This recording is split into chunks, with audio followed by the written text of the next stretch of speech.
Amahoro, amahoro kuri mwese inshuti, umuryango, abakunzi ba Ntego Official. Mu by'ukuri umuntu hari igihe aba muri iyi si akabaho ameze nk'intumwa y'Imana. Ibyo bishoboka bite? Ni gute umuntu yagereranywa n'intumwa y'Imana? Aya mateka ntiyari aherutse ku bana b'abantu, aho umuntu muri iki gihe yari yamaze kuba nyamwigendaho, akaba umuntu wimenya ibye ntamenye iby'abandi. Ariko rero hari umuntu witwa Ibrahim Traoré, akaba ari perezida wa Burkina Faso. Bivuga ko yagiye kuri ubu buyobozi akoze kudeta, ariko nanone muri uyu mwanya yahagazemo, ahagaze nk'intumwa y'Imana, agahagarara nk'umufasha w'abantu benshi. Aha ngaha ni inkuru y'umubyeyi yari mu gahinda gakabije.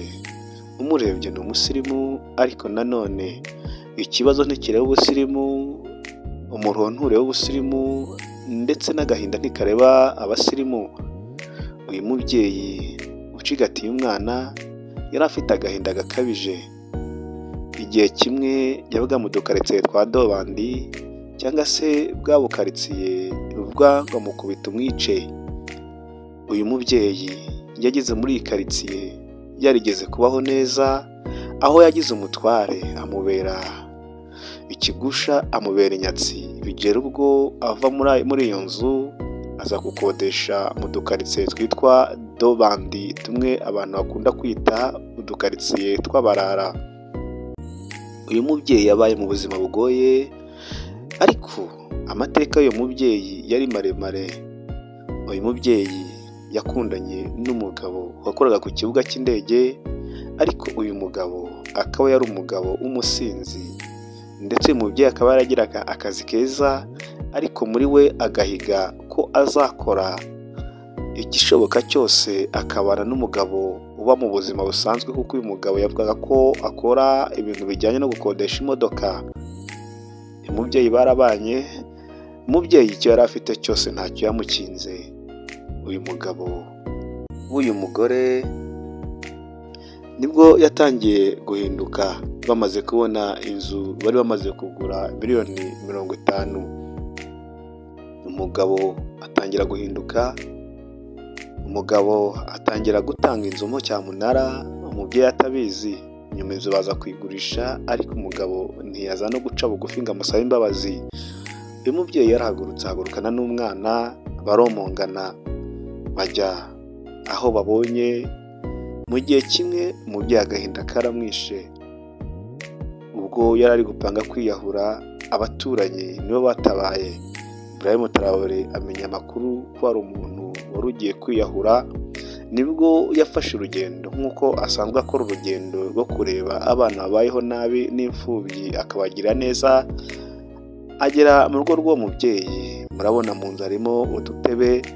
Ahageze barasuhuzanya, amaze kumusuhuza amubaza amakuru uko byagenze. Umubyeyi n'agahinda gakomeye, agahinda kenshi, yemera gutanga amakuru ye. Yamumenekeyemo nka perezida, kuko yari afite amakuru ko Ibrahim Traoré hari abajya akura mu kaga. Uyu mubyeyi yaciye bugufi aramubwira uburyo yubatse, yubakana n'umugabo yizera ko hari icyo yari afite ariko ntacyo agira. Amubwira uburyo yatanze miliyoni 50 kubw'urukundo yakundaga umugabo, bakagura inzu imwe muri iki gihugu cya Burkina Faso mu mujyi waho. Ariko umugabo ntiyamwerera imbuto, inzu bayitanga cyamunara. Yakomeje gusuka amarangamutima ya hasi. Ibrahim Traoré asanga umubyeyi yaciye mu bihe bikomeye, nta n'ikintu yasigaranye, kandi yari yizeye urushako. Akaba umunyarwanda uvuga ngo utazize urubyaro azira urushako. Uyu mubyeyi nicyo cyicaro yari yicayemo. Ibrahim Traoré amaze kumva ayo magambo, amaze kumva icyari kimuteye kwiyahura, yitegereje umwana, agahinda karamwica. Mu marangamutima menshi, Ibrahim Traoré yahise amusinyira sheke iriho miliyoni 10 z'amafaranga yo muri iki gihugu cya Burkina Faso. Amaze kuyamusinyira, si icyo gusa yakoze, yahise afata wa mwana amujyana mu ishuri, muri rya shuri ashyiramo abana benshi afasha. Ibrahim Traoré amaze gufata uyu mwana akamushyira mu ishuri, afata uyu mubyeyi nawe amushakira akazi gakomeye ku kibuga cy'indege. Ashaka wa mugabo wakoraga ku kibuga cy'indege, kubera ko yari afite amabi adasanzwe. Umugabo aramusezera ngo nagende yitoze yige kandi abashe guca bugufi, niyumva amaze gukomera azasabe umugore w'imbabazi. Ibrahim Traoré si icyo gusa yakoze, yafashe wa mugore aragenda amushyira ku mudugudu ari kubakiramo abatishoboye, amwubakira inzu idasanzwe. Ibrahim Traoré amaze gukora iki kintu, yahise afata ibishoboka byose, ashaka uburyo sitoke cyangwa se ibijyanye no kurya cyaba nta kibazo cyakomeza kurangwa mu rugo rw'uyu mubyeyi. Uyu mubyeyi yarabyakiriye, abyakira n'imbaraga n'imbaduko, yumva ni ibintu bidasanzwe, ahuye n'Imana yigendera. Bamwe baravanga Imana yirirwa ahandi igataha i Rwanda, ariko uyu mubyeyi nawe yatekereje ko Imana yirirwa ahandi igataha muri Burkina Faso, cyane cyane gacumbika iwe. Ibrahim Traoré amaze gukora iki gikorwa, uyu mugore niwe wafashe iya mbere agenda avuga ngo Ibrahim Traoré ni umubyeyi.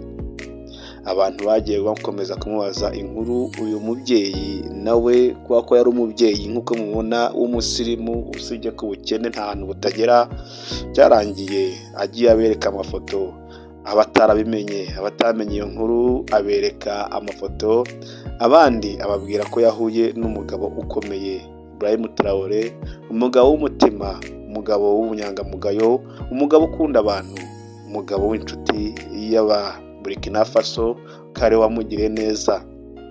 Ubu umukobwa ari kwiga mu ishuri rikomeye kandi yigana n'abandi Ibrahim Traoré asanzwe afasha. Uyu mubyeyi yaje kuri iyi si ya rurema ari umubyeyi woherejwe n'Imana. Ibikorwa akomeje gukora ni ibikorwa bidasanzwe.